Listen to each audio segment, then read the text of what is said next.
Hey there. Good evening, Professor. This is Elahor Afiari, and this is my own part of the video, and I will be answering the questions you asked. First question: how did your involvement with this group differ from other groups you've been before, and did you consider this as a team or a group? Why is that, and what specific roles were assigned to members, and how did this affect interaction and performance? Previously, I've participated in short-term study groups and communities that operated with minimal structure and had loosely defined goals. In this finance project, we had a clear objective to invest $10,000 with the best possible returns and distinct roles to help us to work more efficiently. We functioned more like a team than a group because we had a shared measurable goal. Each member's role was intentionally chosen to leverage individual strength, and we supported one another by sharing information and cooperating on each investment decisions. The assigned roles for Maria, she's the group leader. Her responsibilities were to facilitate meetings, ensure everyone's input was heard, and organize our investment plan. And second role was mine, financial analyst. I was just in charge of conducting quick research on potential stocks or funds, documented performance data, and presented reports on options before each meeting starts. For Stephen, he was the timekeeper and logistics. He was just responsible for scheduling meetings to keep us on track with our 15-minute windows, and ensure we covered each agenda on the list. And for Connor, he was the creative strategist, and his responsibility was to propose innovative investment ideas, help brainstorm different ideas too as well, and to maintain a motivating atmosphere. This role streamlined our process. We made decisions quickly and efficiently with minimal overlap in responsibility, which boosted our group performance. Second question was what roles did individual play? What roles did you assume? Did interaction change as certain people were asked to be the observer? Did you notice any individual roles emerge? If so, how did the group deal with this person? For Maria, she facilitated our discussions and took initial responsibility for clarifying questions. If others had strong opinions, she guided the conversation and made sure everyone got equal time to speak, just so everyone is heard. For me, main resource for interpreting market data and historical price trends. And with my experience as a claims adjuster, I'm able to use that to naturally document key insights. For Stefan, with his military background, provided structure, reminded us of time, and helped us stick to the agenda. Organization skills with the meetings flow effectively. For Connor, he had a knack for thinking outside the box, always suggesting new angles, like looking into up and coming tech or music related stocks, kept the energy high, and just made sure we considered fresh ideas. We rotated each day. The observer recorded comments, body language cues, and overall meeting flow using the interruption chart. Because our group had established trust, No one's behavior changed drastically. When it was their turn to observe or be observed, the observer simply sat back a bit to take notes, but still was involved in the conversation. No singular unexpected roles emerged. Everyone pretty much stayed within their assigned strength, and observer role kept on processing kept our process very transparent. Third question: what norms emerged in the group? Which of these were formal norms, and which were informal? Did you notice any change in group members' attendance during the group project? How did meetings start? What happened the day the group leader was observer? Relate your ideas to the kind of leadership that emerged in your group. Which of the leadership styles did your group incorporate, and was it successful? For the formal norms, we pretty much had to reach an agreement before making any investment move. Each meeting lasted roughly about 15 minutes with a clear start and end time. The observer role rotated to ensure every member gained insight into the group dynamics. For the informal norms, we used the first couple of minutes of each meeting for personal check-ins, just to make sure everyone is doing good and everything is going great in our individual lives.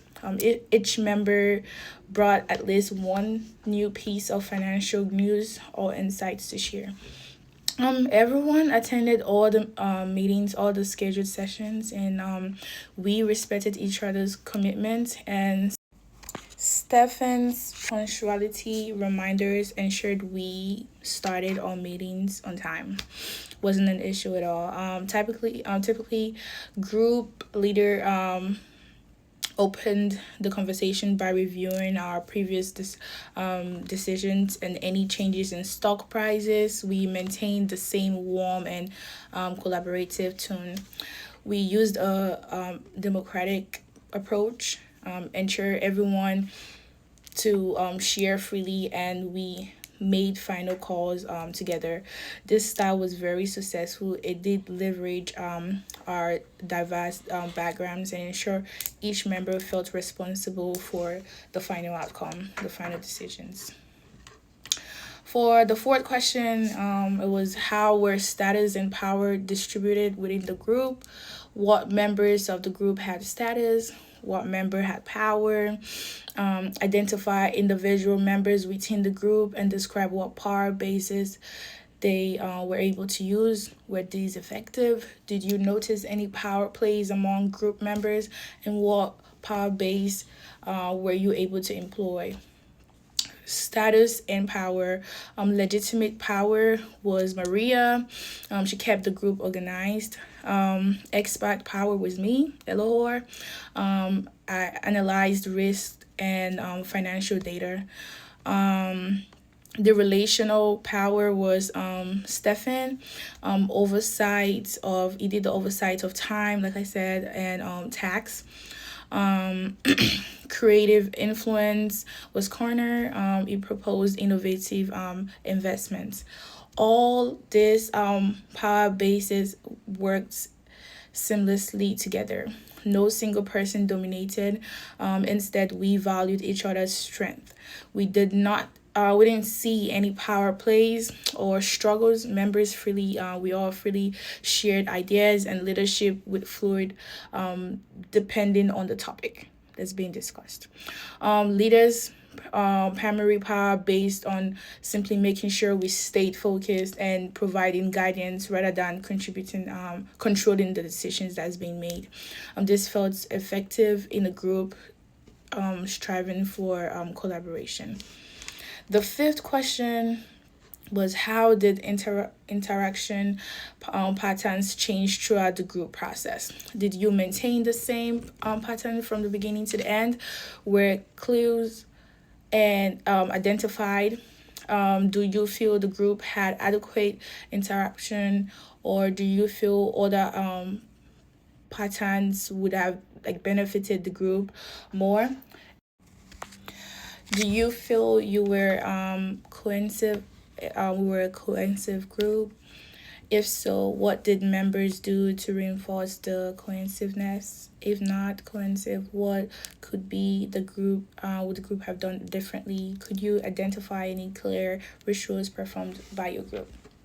Um, for the interaction patterns, just being early, a bit of excitement as we learned each other's backgrounds, especially hearing Connor's stories from playing in bands and Stefan's experience in the military. Um, we settled into a comfortable rhyme. Ella would present new data. Stephen kept time. Connor suggested creative angles, and group leader facilitated decisions. We didn't form subgroups. Everyone was happy to rely on each other's expertise and combine perspectives to make final choices. Yes, we found that 15 minutes per section was enough to discuss core topics. If we needed deeper analysis, we did a bit of research beforehand so we could be effective. Very cohesive. We maintained a supportive atmosphere by asking clarifying questions and showing genuine interest in each other's ideas. A subtle ritual at the end of each meeting, we did do like a quick checkout to confirm that everyone felt good about the decisions that was made during the meeting. This short reflection created like a sense of unity and closed the loop nicely. Sixth question on here was you did ask what stages of group interaction did your group move through. Were you able to clearly identify all the stages? Did your group get stuck on in one of the stages? Our first session was about introductions, backgrounds, and clarifying the investment goal. Second, we while we didn't experience conflicts, we did have open discussions about which stocks or ETFs to choose. Everyone's input shaped our plan, but remained amicably throughout. By the second meeting, we had established how to share info and allocate time for updates and decisions. By the third meeting, we were operating smoothly, finalizing rebalancing decisions, and confirming the stocks we wanted to sell or to keep. After the final meeting, we summarized our outcomes and prepared for our final reflections. We didn't really get stuck in any of the stages. The group progressed smoothly, likely because each member respected the roles we had and was motivated to succeed. Okay, here the seventh question on here. What kind of agenda did the group follow? Was it closer to the reflective thinking process, or did you create a different kind of agenda? Describe. Was it successful, or do you feel like there needed to be a different format? We used a simplified approach simply to the reflective thinking process. We started each session by reviewing our portfolio, current status, and any relevant news. I and Maria presented data on the stock's performance, while Connor added creative considerations, and Stefan noted like the time to keep us on task. Everyone offered perspectives whether we should hold, buy, or sell certain stocks. We voted on a anonymously, confirming any adjustments. We briefly recapped decisions and assigned mini to-dos to, like, for example, to check new financial reports before the next meeting. It proved quite successful, I would say. The structure ensured we covered each topic and we made timely decisions with minimal confusion. We likely couldn't change the format as it balanced one discussion with a clear goal. The last question on here, I think. What's the overall success of your group? Do you feel you were an effective or ineffective group? What elements of the process were you most pleased with? And what elements do you feel need the most improvements? Identify two things that you would like to change if you were to follow through with this assignment again, and explain why you felt these changes could be necessary.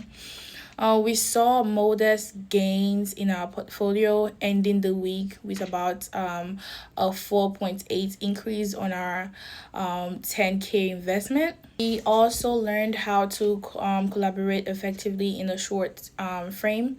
Leveraging each person's background streamlined how we tackled research, time management, and financial decisions. We maintained respect and support for each other.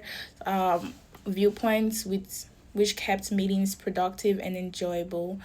Though we managed within 15 minutes, a few extra minutes for thorough discussions about market trends could have deepened our understanding. While I did a good job tracking the data, having a shared online spreadsheet that we updated between meetings might have made it easier to keep real-time tabs on changes. Extending meeting time by 5 or 10 minutes would allow for deeper dives into certain stocks or funds without like having to rush. We A shared tracking tool fosters continuous collaboration outside the set meeting times, ensuring everyone is equally informed and can contribute fresh insight. Overall, the group was cohesive, respectful, and very productive. A truly rewarding experience, both personally and academically. Truly had an amazing time. Thank you so much, Professor, and I hope you have an amazing week. Bye.